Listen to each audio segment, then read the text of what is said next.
All right. Good evening, ladies and gentlemen. I'm just going to go with it. It sounded like the audio was fine, but it's not registering that it's being picked up. Usually, there's a little dots down here that show your volume on the mic. My name is Oliver. I'm in a bunker in the People's Republic of Multnomah County. I like to call it Studio 72, and I also like to say good evening, ladies and gentlemen, and non binaries, intergalactic, interplanetary time travelers. Um, and it is September 28th, 2023. I thought I would chime in a little bit on my thoughts, kind of an independent perspective on the GOP. I guess it was the second debate, and just kind of spray.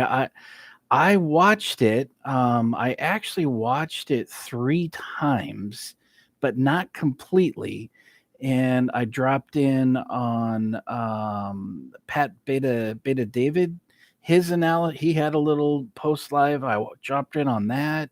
Then I saw Tim Pool had one, so I watched his rerun, and, then there was a 3rd one or a 4th one, but I didn't watch the whole thing because it was difficult to even sit through it once. But the first time when it was coming in live, I didn't have any other commentary to read, and I was just kind of getting it in fragments. And I missed a lot. I really missed a lot because it was difficult to even hear them at times.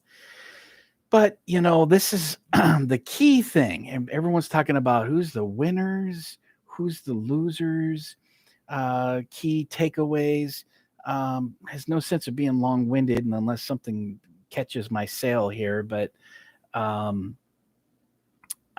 really, was there any winners? Was there any winners last night? And what would you classify as a winner in that debate? Or any of these massive staged operative interactions, debates, like for lack of better word. I know they're calling them debates, but it's like, is this a debate? I feel like it's a book tour, right? I mean, I feel like everybody's just like selling their books or promoting themselves. It just felt like a lot of narcissism, right? Now, I understand. I've been in politics a long time. I've worked with a lot of people. I've seen a lot of narcissists. Politics attracts a lot of narcissists. It's in the nature of the beast. But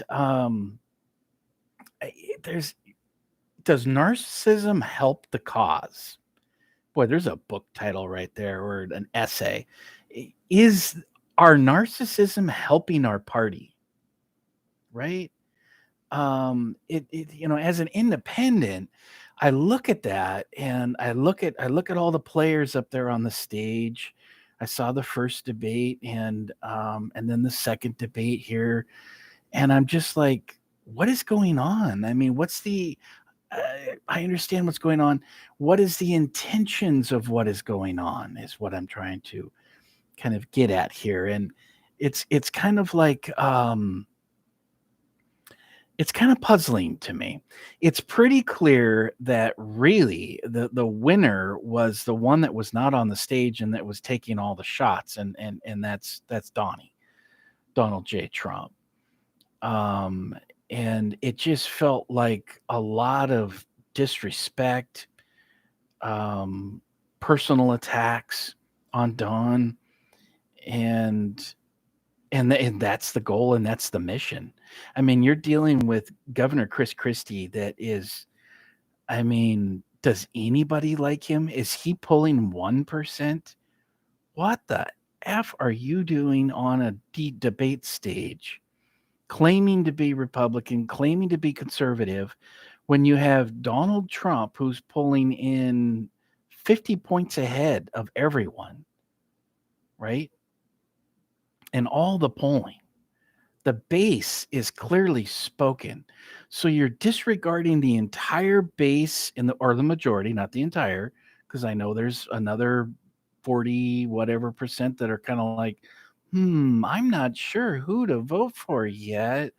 we had Trump, and I'd really like to find somebody else. I'm just not sure yet. I know there's some of those people, but the core of the base, we're talking 50 million people. If 70 million voted in 2016 for Trump, we're talking about at least 50 million, maybe 60 million people of just this base here. I mean, it goes outside of that, but for the GE, right? There, I mean, that's the obvious is versus the primary versus the GE and the amount of appeal in the voter draw. So you've got the base and the primaries.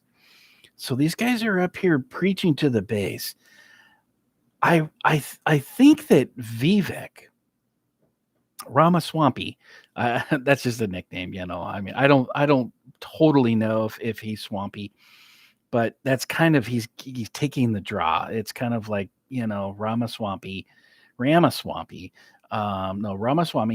I actually like the kid, the young man. I mean, he seems like he's like a teenager, and he's not. I mean, he's approaching 40. He's a grown man. It's just he looks so young and healthy, and that's awesome, right? I mean, hey, it certainly has appeal to be looking young and healthy when you have so many people looking at geriatrics in politics.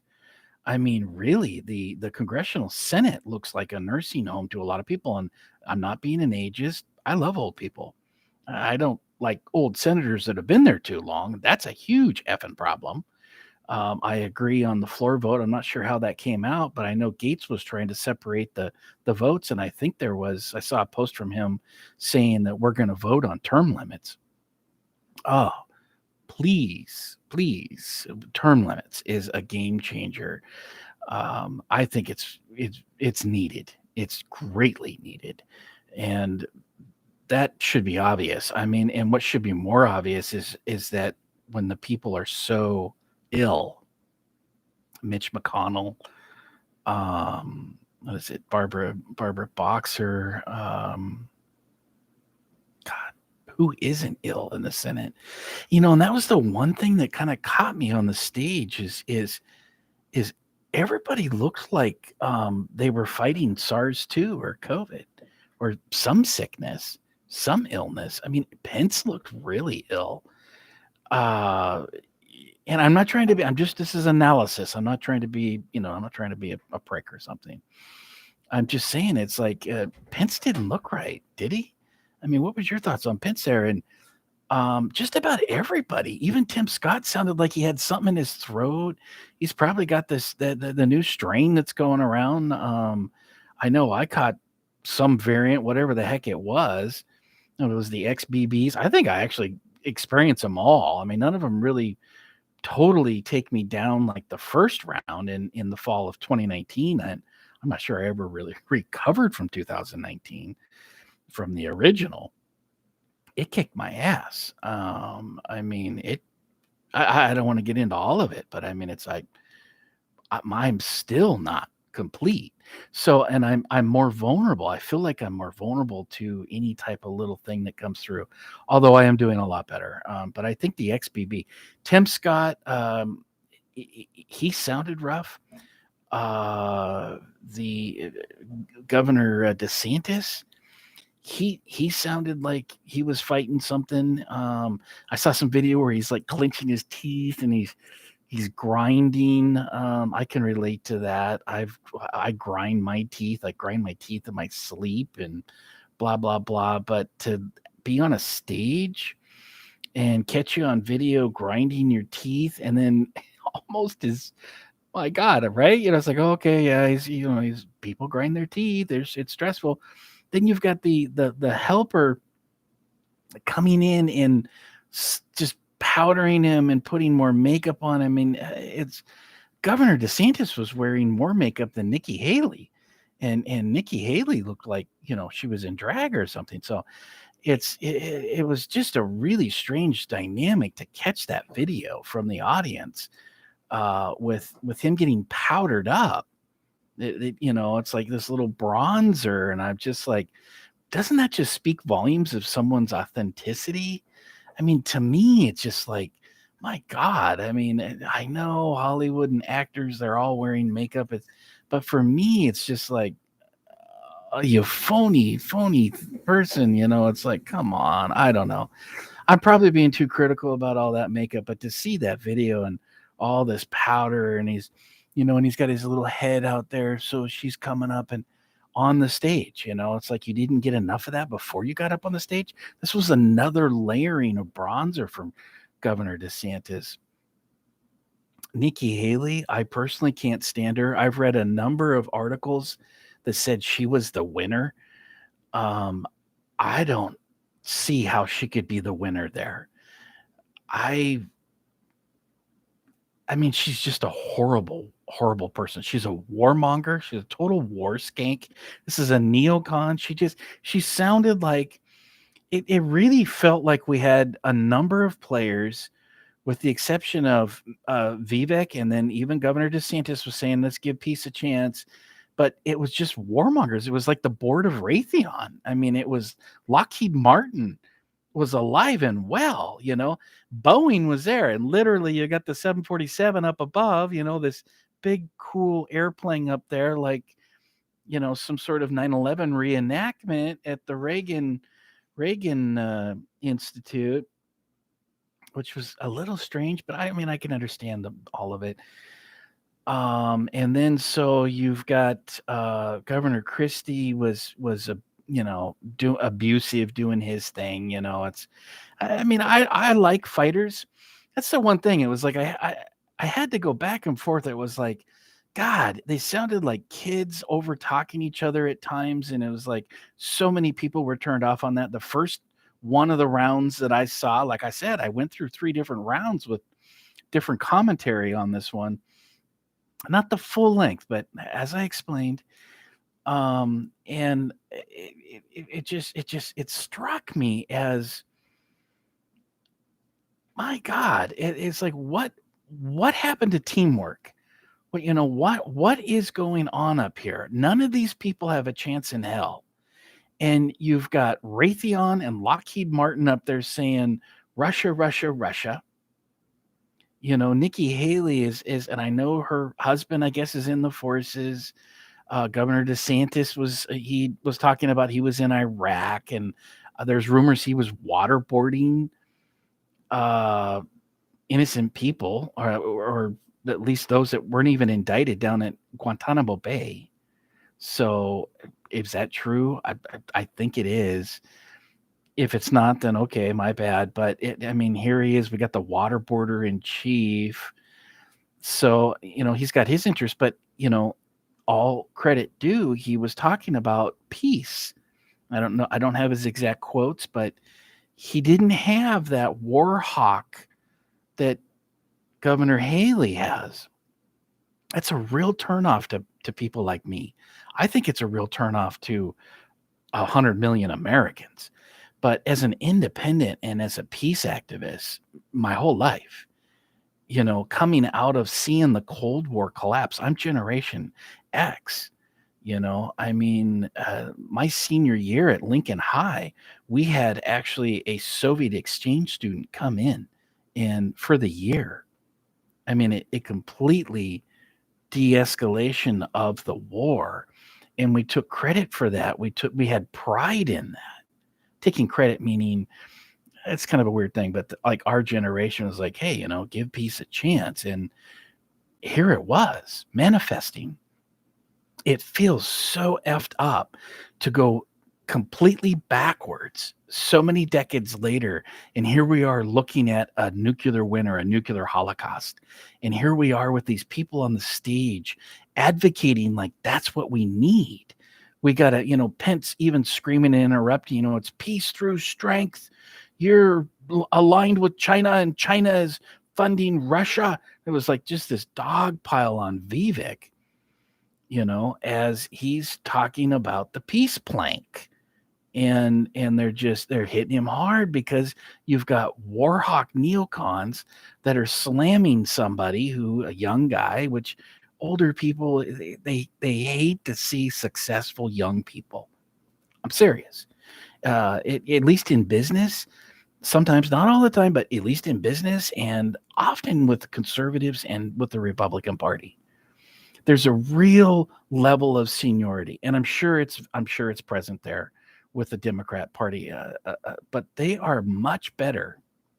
The Democrat Party apparatus is much better at reaching out and pulling in the young Zoomers, the younger generation, and that's something that was brought up by Vivek, and he's got a great point, and that is a wonderful asset.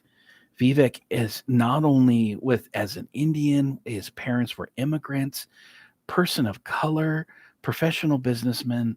He has such a wonderful opportunity to bring to the table. Yes, I understand that nobody like really trusts him. It sounds horrible saying that out loud, but it's apparent that, especially when you watch the debate, I mean, they're viciously attacking him. They're viciously interrupting him. Everyone. Tim Scott repeatedly was just like, punching down, Pence punching on Vivek. And it made me actually, when I see that personally, it made me like Vivek a little more than I did. When I see, not only is it bullies, because I hate bullies. Nobody likes it, but I mean, I'm the type of person that I intervene. I intervene with bullies, and I have my whole life.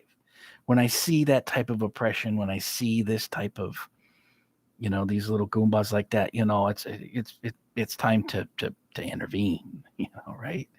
And you got to do what you got to do. And I think a lot of people are like that. But Pence, punching down on him, and everyone was. Now, the governor from North Dakota, oh my God, he has a funny last name. It's Gum. Let me double check here. I can't believe that. It's, I'm having a little brain freeze there. Um, he's not very charismatic. Doug Burgum, Burgum, or Burgum.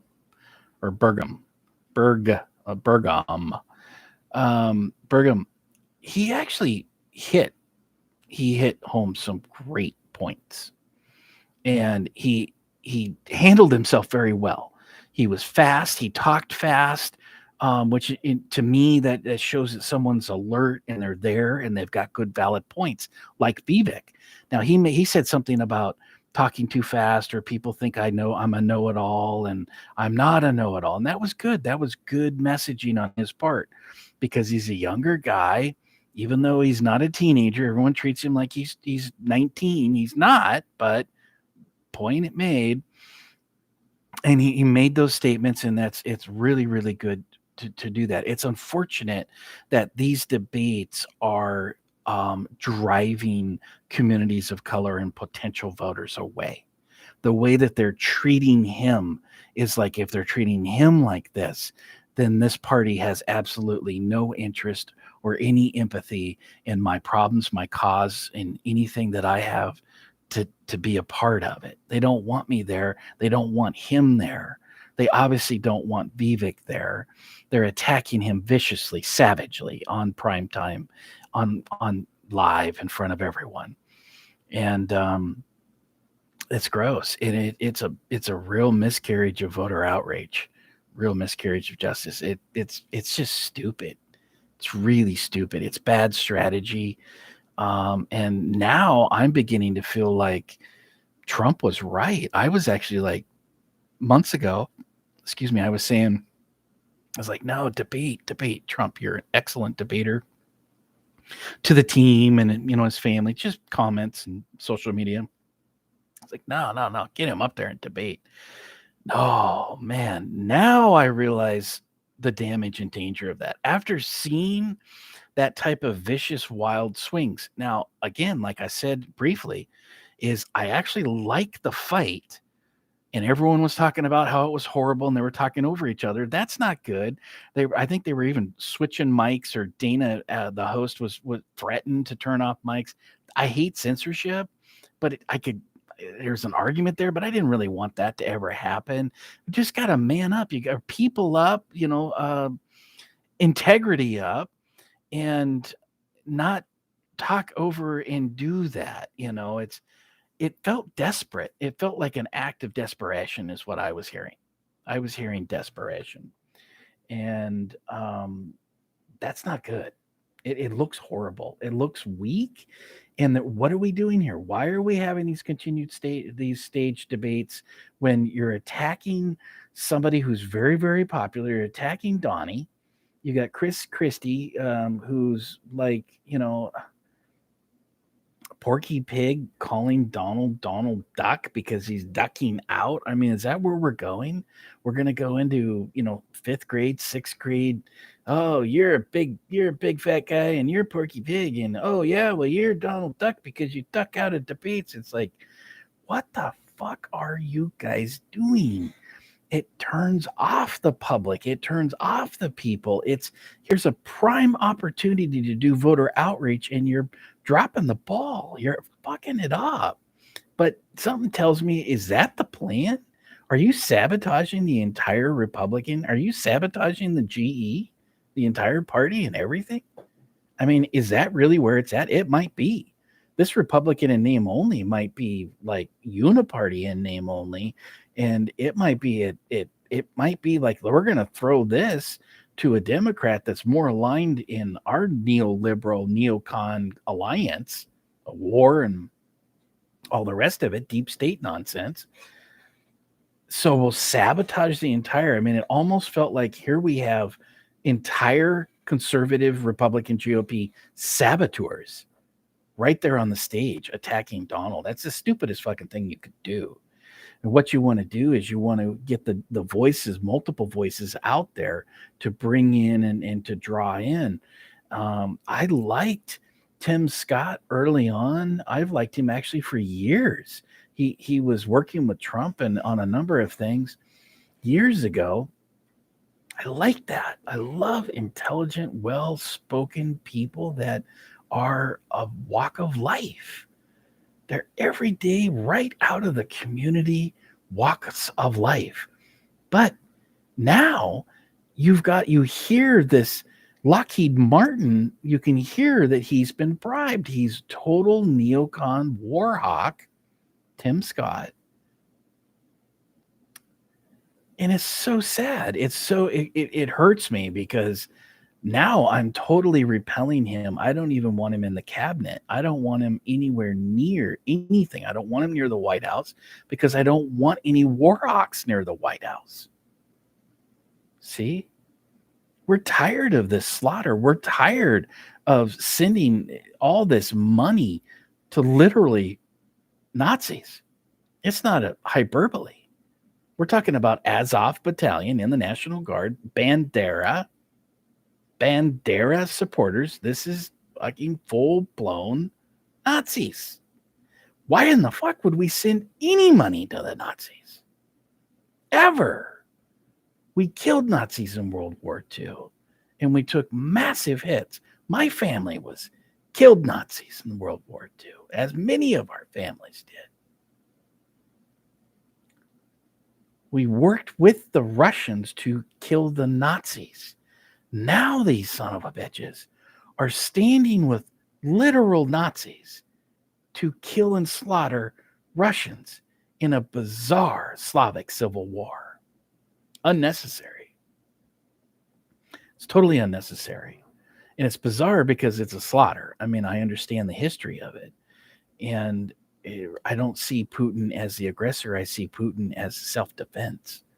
He's defending it. This has been going on for many, many, many years. I don't want to get into the history. I'm not a history buff, but I have read the history extensively, all of it. And it's very, very clear that peace, from what I hear right now, there's thousands of Ukrainian troops that are surrendering right now. That was breaking news on Redacted.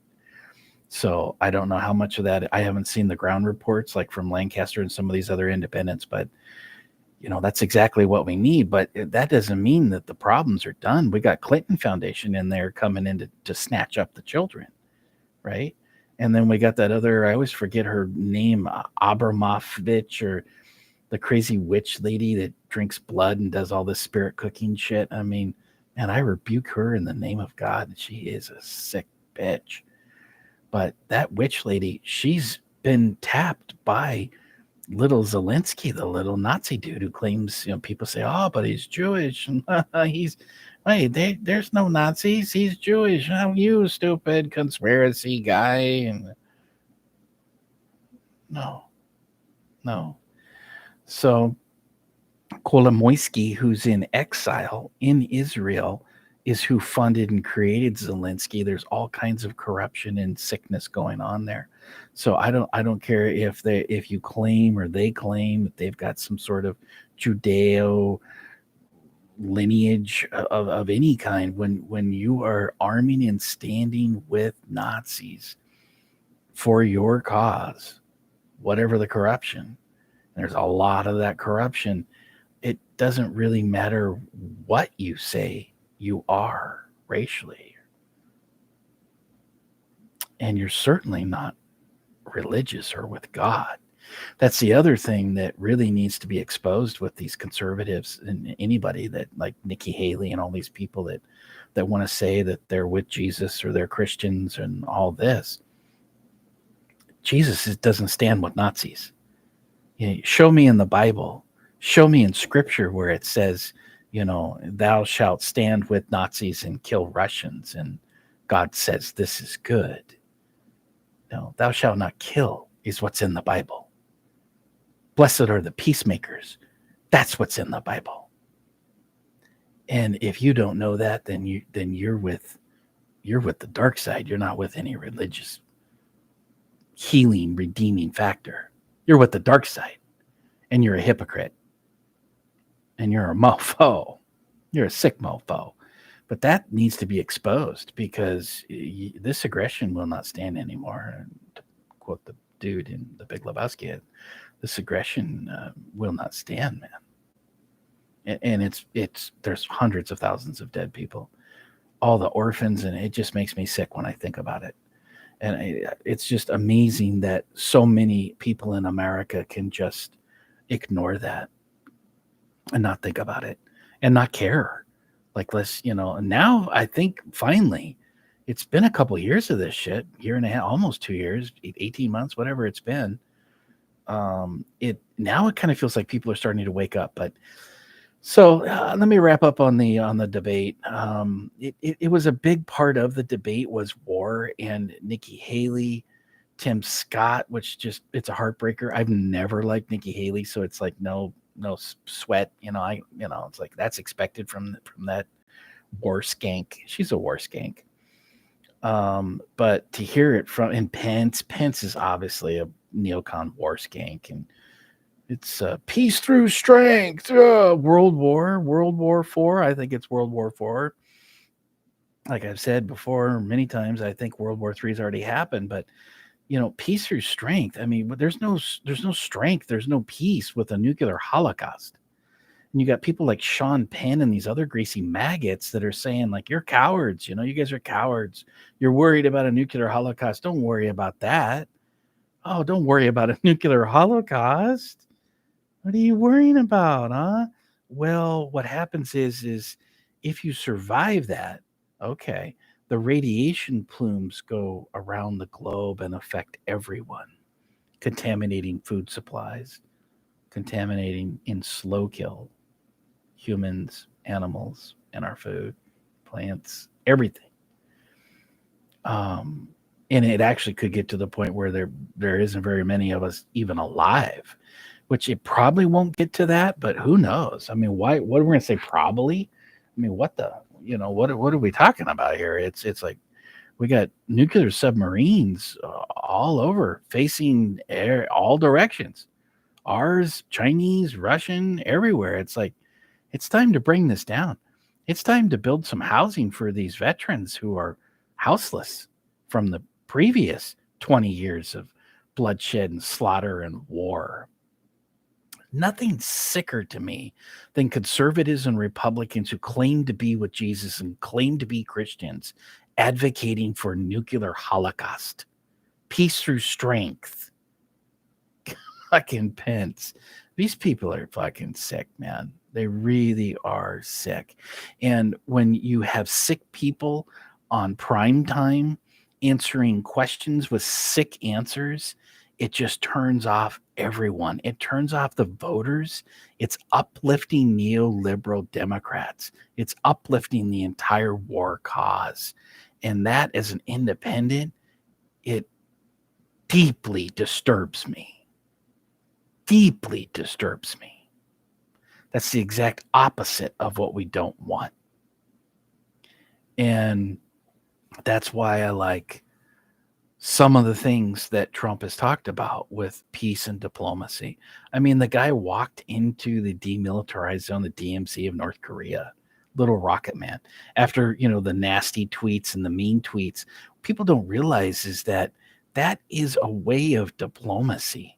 When you have that, not only it's out in the public, the back and forth, there's a level of a meeting of the minds when that happens. It's a very unique type of technique or strategy. And for the first time in my life, as a peace activist, though, I've switched up a bit in the level of the self-defense. I actually think that we are at a time where self-defense calls for going down to Mexico and targeting the cartels. And I've never said anything like that before. I've never had those thoughts before. But the kidnapping, the hijacking of Americans along the border and in these resorts, 200,000 people dead from poisoning, overdoses from poisoning of fentanyl that's intentionally being brought upon. That's not a coincidence. All these people, we have toddlers dying on Hawthorne here in Portland, toddlers putting the foil from either mom or dad or something. The fentanyl, it came from them. Apparently, that's the report. That's a sad situation altogether. But choking on a fentanyl overdose, this was just last week. We had a teen out at Jefferson High School, 15. I'm drawing a blank on her name. I don't have that browser up, but, she was apparently in the hospital for a week, a teen. I mean, this is very, very close to my daughter's age. And we've had numerous teens in Oregon overdose because they just thought they were going to have a little Vicodin.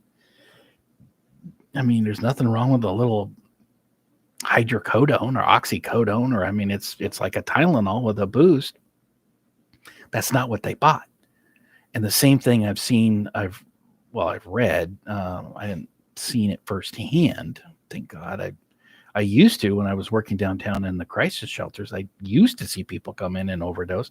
I used to have people stabbed come in on my shift. They're bleeding, and I've got I've separated knife fights, and one guy had an axe. I mean, I've seen a lot of that crazy shit. But what I'm having flashbacks to all this like PTSD. It happens, but that's not what I saw. I'm reading reports of the young people who are just looking for a Xanax. I've known a lot of people that like Xanax. It seems to be kind of popular with the girls, ladies, my girlfriends. I've had 2 girlfriends that were a little too deep into Xanax and stuff like this. Unfortunate, but they didn't die. They more than likely today, if they're out there looking for that stuff, they could get some pressed pills from these cartels. So back to my strange statement and thoughts about going down south. And what's even creepier is I loathe Governor Nikki Haley so much for my whole life, many years that I've known of her. that I actually agreed with that insane statement and that she's being attacked. A lot of liberals and other people are attacking her for saying we need to do special ops. I've actually said that. I've actually posted those things publicly. We need special ops, and I think the patch Dan was it Crenshaw? I think maybe at least a year ago, maybe even longer. He was the first. Crenshaw was one of the first that actually was tweeting stuff like that. And I know everyone's like, oh, he's got all his fucking problems. I'm not saying I like him. I'm just saying that I agree with that. Now, I don't want a huge bloodbath, but it unfortunately, they're killing our people, and we're going to have to kill some cartels. When I look at the videos of the arsenal, I mean, they've got trucks that are turned into tanks with weapons on the back along the Mexican border. That's what these cartels have got right now.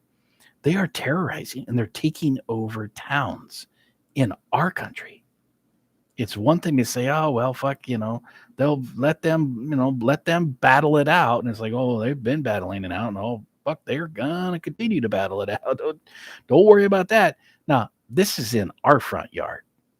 Now, I mean, this open border Biden admin policy has fucked us so bad that we actually have cartels taking over our own towns. People have no idea how bad it is. It's really, really bad. We have so much drugs in Portland that when I listen to the scanners, the AMR, the ambulance service, cannot reply. They can't respond. There was somebody that had like a finger cut off or from a car accident, and there's dozens and hundreds of stories actually. They don't make it in the news. The media is either ignoring it or they're not listening to the scanner like I'm listening to it. It's not making it. This how bad it is not making it to the public. The Portland Fire Bureau, they are being run ragged with these calls of overdoses. I actually personally think that we've got to separate the overdose from the adverse reactions of the mRNA boosters.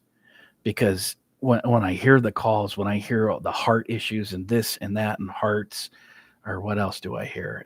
Have they come in? It's so limited on the scanner. I mean, you don't get any great detail, but you have, and it goes so fast. You have to really develop skills to listen, to read, to make sense of it. But it's like bam, bam, bam, bam, bam, bam. And then they'll call in and they'll say, is there a hospital what's the status on hospital this? Green means this is green. You can bring them. That hospital has emergency room bed open. It's available green or red. And it's been for at least a year, I think probably 2 years. Well, I know 2 years that we have these red zone where there is not a single bed open in any hospital out of all the hospitals in Portland. Not one is green. They're all red. No new patients. So you've got no ambulance available to transport.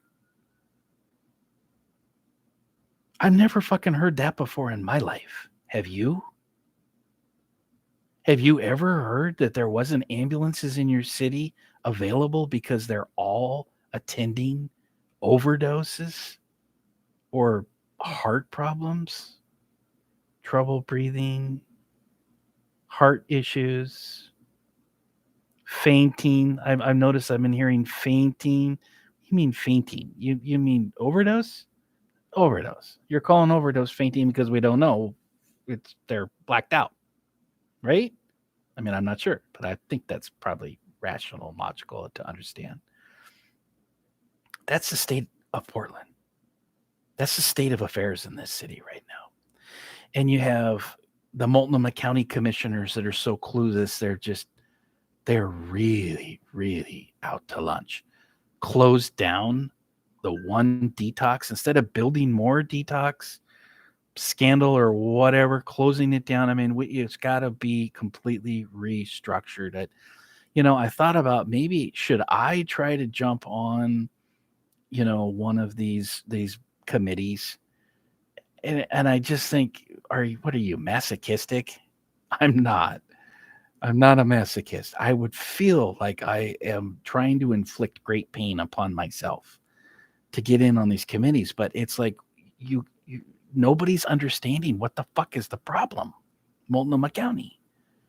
And then you down at the city of Portland, you've got, I know she has good intentions, but Commissioner Carbon Rubio has picked up this climate change, and today they're going to spend almost $1 billion, billion with the B, $750 million over, I think it's 5 years, to plant trees because they believe that there's some sort of lack of trees in Portland. We are the greatest populated treed urban jungle in the country. Urban. We have Forest Park, which is the largest park in America in the urban. Forest Park, which goes all the way out to North Portland, which that's where, before they came in and gentrified everybody, that was the people of color community, was along north out through North Portland. Now it's been gentrified out into east, but we've got lots of trees in eastern Multnomah County. Oxbow Park, Lewis, we got the Columbia Gorge. We have so many effing trees, but they're scaring people and saying, oh, it's heating up because there's not enough trees there. These some sort of heat domes. They've got all this psycho mumbo jumbo jibber jabber to justify $1 billion with a B when we have people dropping dead every day for the lack of low income housing. Okay. And I know it's moving slow. I know Wheeler and Commissioner Dan Ryan, Mayor Wheeler, I know it's moving slow and they've been delayed. And I know Multnomah County was dragging their feet on even getting on board. And there's a lot of crazy shit going on. There is some internal politics that they're not talking about. That's for sure. And some of it is actually percolating out in some press. Anyway, I went way off on a tangent. Governor Doug Burgum, he's got these like weaponized eyebrows. I mean, they're like giant caterpillars on steroids, and they're weaponized. And that's so very, very distracting, I think, to me and to a lot of people. He really looks like a goof, but he doesn't sound like a goof. He sounds very sane, very rational, very solid. He really sounds like he's got potential in that debate. He really shined, but doesn't have a snowball's chance in hell this year, in my opinion, of seizing carpe diem, seize the day, seize the debate, seize the nomination. No, but if he wanted in on a Donnie administration, give him some consideration. As you know, you got North Dakota, and then you got gorgeous American apple pie, Governor Kristi Noem. God, I've always loved her. She is so, not only is she just gorgeous, she's brilliant. And she's just got that, like, man, I don't care I don't care about her personal love life. And I really don't. I know people really do. They really do care. And they think she's something less because she's going through some personal issues. I have no idea what's going on. I do know that some of the rumors, that guy, what's his name, Colin Dansky, you got to keep an eyeball on him. He was knocking boots with another one I had a crush on. It's like all these gorgeous women that I have a crush on. This guy actually ends up, enjoying some quality snuggle time with them. Was Hope Hicks.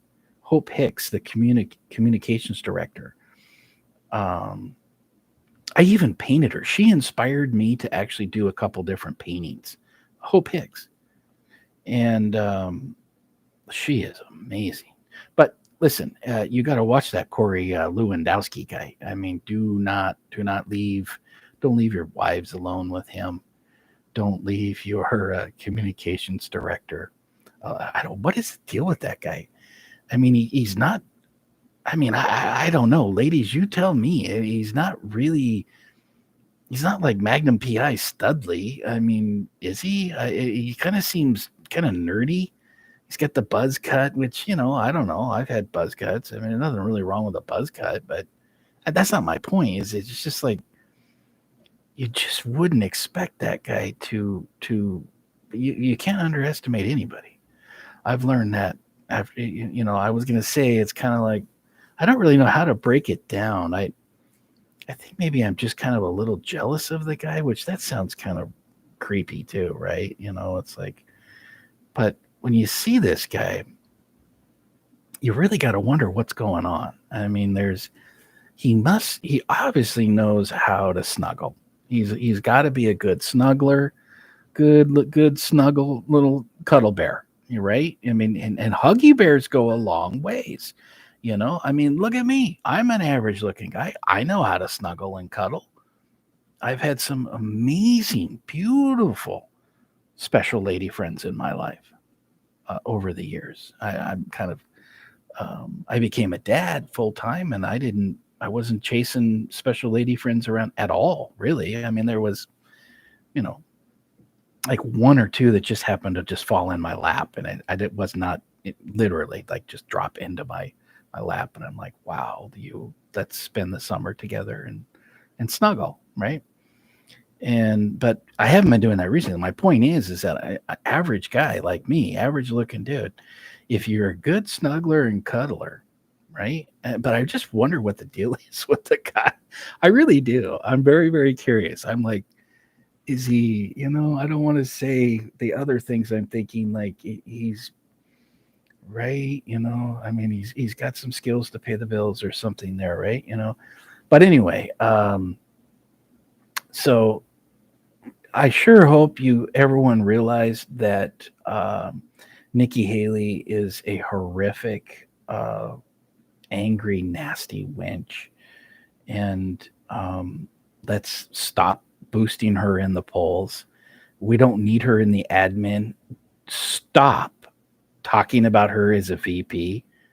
Please stop talking about Governor Haley for anything, in my opinion. Holy fuck. And I hate to say this, but in closing, I think Governor DeSantis handled himself pretty good in that debate. He had the weird shoes. Did you see those weird shoes? And with all the makeup being caked on, and his grinding of the teeth, I caught all that video and all this weird shit. And I don't like him at all. And I'm not encouraging anyone to vote for him. I mean, his wife is a much better candidate in person all around, in my opinion. But that's his wife. And so that says something. Women are pretty intuitive. I don't know what's going on with her, to be honest, but the whole point is he handled himself. He kind of tried to be the adult in the room. I heard him over you can't hear anything because they were all talking over each other, and I could hear him saying things. And then one of his comments in the end is like, who do you want to vote off the island? I mean, it's like, you got to vote Governor Christie off the fucking island. And then he wrote something down. He commented, he's like, oh, well, I'll tell you, it's Donald Trump. Donald Duck has got to be voted off the island because he's not here, and he spent $6 trillion. And well, you know what? Donnie didn't anticipate you fucking douches dropping a goddamn novel virus out of a biolab to sabotage his ass, right? I'm not trying to rationalize and justify all the waste, but there was trillions and trillions of dollars that went into paying and helping people's rent and unemployment, all that shit. And then the corruption, billions and billions and billions. The wealthy people bringing in all and stealing that money from low income people. I mean, I never got any checks. Just, it's not like I'm bitter about it, but it was like, I think we got $1,000 check. I never got any unemployment. I'm an artist. I didn't have anything to claim. It wasn't like I this essential services shit. I mean, I got nothing. We got nothing. We really, and a lot of people I knew were just really got shafted. And now we're finding out that all these wealthy people with all these wealthy businesses and restaurants were stealing billions of that dollars, including Joe Biden's friend Hynansky. Hynansky got wrapped up. No one ever talks about that. But on the East Coast, his restaurant, he ended up was telling his employees and staff to double dip and do all this shit, and then he was working them. So he was having them claim that they were getting money for not working, but then he was working them. There was a lot of shady shit with this Hynansky guy. Well, I know about that Hynansky guy because he's Ukrainian. He's a Ukrainian businessman, and he's known Joe for a long time. Hunter used to play with Hynansky's daughters. So Hunter and his brother, he's now gone, Bo, were hanging out. I'll tell you, if you want some inside information, somebody ought to try to track down that Hynansky daughters. Because I can tell you right now, there's going to be a whole book that could be written from if they'd spill the beans on what kind of shit was going on when they were younger. But, there's so much criminal activity. It's probably just a side note, but